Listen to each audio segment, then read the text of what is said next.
Mga kababayan, pagdating kay Miguelito Guerrero, pangako po yan, ligtas kayo. Ibalik ang dangal ng Maynila.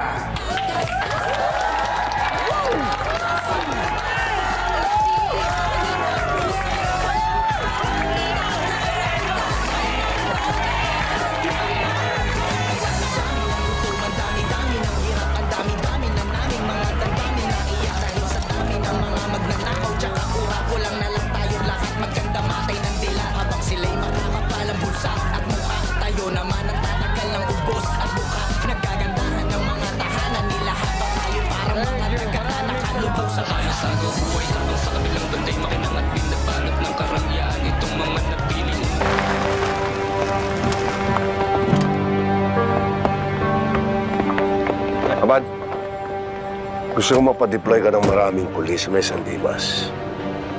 Hindi pwedeng lumayo ang mga yon. Yes, sir. At kayo, bakit hindi nyo nahuli si Ramon at si Marites? Napalibutan nyo na yung buong San Dimas? Natakasan pa kayo? Mga inutil! Mga bobo! Ikaw, anong ginagawa mo? Ha? Sir! Sir, tama na. Ikaw, isa pa ba? Kasalanan mo rin to eh.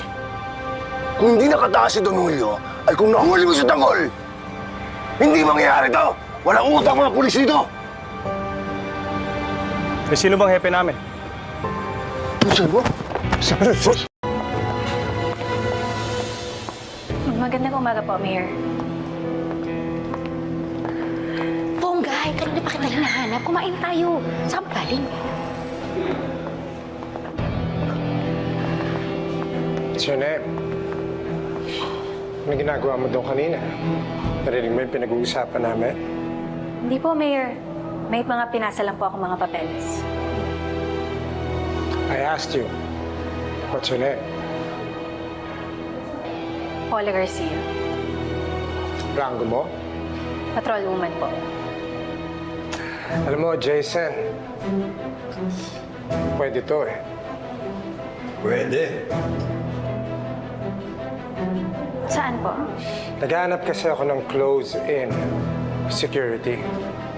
As you know, Tanggol is on the loose.